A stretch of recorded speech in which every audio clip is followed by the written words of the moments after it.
بسم اللہ۔ اگر آپ نے پہلے پارٹس نہیں دیکھے ہیں تو انشاءاللہ اسے ضرور دیکھ لیں۔ اس سے مراد کفر ہے۔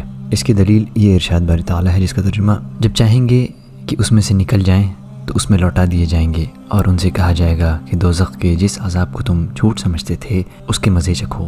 فسق جو دائرہ اسلام سے خروج کا سبب نہیں، گنہگار مسلمانوں کو بھی فاسق کہہ دیا جاتا ہے، لیکن اس کا فسق اسے اسلام سے نہیں نکالتا۔ اللہ تعالیٰ کا ارشاد ہے ترجمہ، اور جو لوگ پرہیزگار عورتوں پہ بدکاری کا الزام لگائیں اور اس پر 4 گواہ نہ لائیں تو ان کو 80 کوڑے مارو اور کبھی ان کی شہادت قبول نہ کرو، اور یہی بد کردار ہیں۔ اور فرمایا تو جو شخص ان مہینوں میں حج کی نیت کرے تو حج کے دنوں میں نہ عورتوں سے اختلاط کرے، نہ کوئی برا کام کرے، اور نہ کسی سے جھگڑے۔ علماء کرام نے فسق کی تفسیر میں اس کے معنی عاصی اور گنہگار کے بتائے ہیں۔ ضلالت کیا ہے؟ ضلالت صراط مستقیم سے ہٹ جانے کو کہتے ہیں۔ یہ ہدایت کا الٹا ہے۔ آیت کریمہ ہے ترجمہ، جو شخص ہدایت اختیار کرتا ہے تو اپنے لیے اختیار کرتا ہے، اور جو گمراہ ہوتا ہے تو گمراہی کا نقصان بھی اسی کو ہوگا۔ ضلالت کے الگ الگ معنی، اس کا معنی کفر کا بھی ہوتا ہے۔ اللہ کا ارشاد ہے ترجمہ، اور جو شخص اللہ اور اس کے فرشتوں اور اس کی کتابوں اور اس کے پیغمبروں اور روز قیامت سے انکار کرے وہ راستے سے بھٹک کر دور جا پڑا۔ کبھی اس کا معنی شرک کا بھی ہوتا ہے۔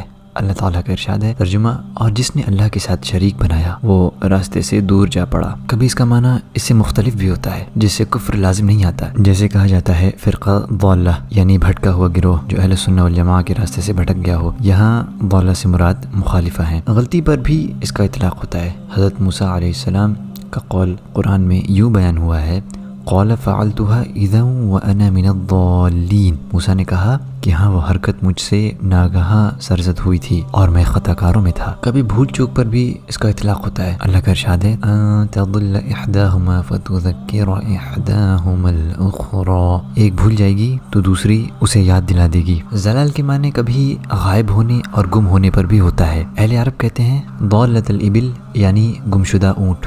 ارتداد کیا ہے؟ لغت میں ارتداد پلٹنے کو کہتے ہیں۔ اللہ کا ارشاد ہے وَلَا تَرْتَدُّوا عَلَىٰ أَدْبَارِكُمْ، اور دیکھنا مقابلے کے وقت پیٹھ نہ پھرنا۔ فقہی اصطلاح میں ارتداد کہتے ہیں اسلام لانے کے بعد کفر اختیار کرنے کو۔ اللہ کا ارشاد ہے ترجمہ، اور جو کوئی تم میں سے اپنے دین سے پھر کر کافر ہو جائے گا اور کافر ہی مرے گا تو ایسے لوگوں کے اعمال دنیا اور آخرت دونوں میں برباد ہو جائیں گے، اور یہی لوگ دوزخ میں جانے والے ہیں جس میں ہمیشہ رہیں گے۔ ارتداد کی قسمیں، نواقض اسلام، یعنی اسلام کو ختم کرنے والی جو چیزیں ہیں ان میں سے کوئی ایک چیز بھی کسی شخص کے اندر پائی جائے گی تو ارتداد لازم آتا ہے۔ اور نواقض کی 4 قسمیں ہیں۔ زبانی ارتداد، جیسے اللہ تعالیٰ، اس کے رسول، اس کے فرشتوں یا پرانے انبیاء میں سے کسی نبی کو برا بھلا کہنا، یا علم غیب کا دعویٰ کرنا، یا نبوت کا دعویٰ کرنا، یا جو نبوت کا دعویٰ کرے اس کو سچا ماننا، یا غیر اللہ سے دعا کرنا، اس سے مدد چاہنا جبکہ اس پر اللہ تعالیٰ کے علاوہ کوئی قادر نہیں، یا پھر کسی معاملے میں غیر اللہ سے پناہ مانگنا وغیرہ۔ عملی ارتداد، اس کی مثال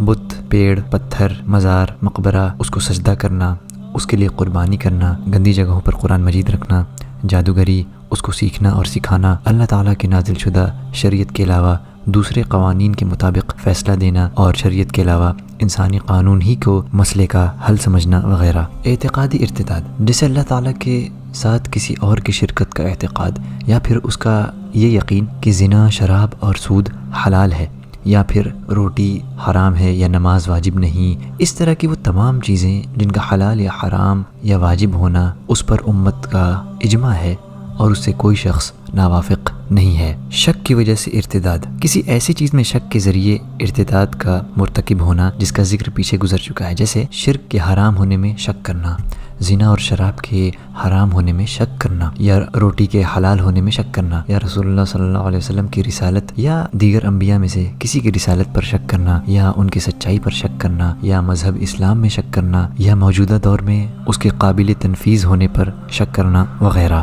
آج کا یہ پارٹ یہیں ختم ہوتا ہے۔ انشاءاللہ اگلے پارٹ کے لیے چینل سے ضرور جڑے رہیں۔ جزاکم اللہ خیرہ۔ السلام علیکم ورحمۃ اللہ وبرکاتہ۔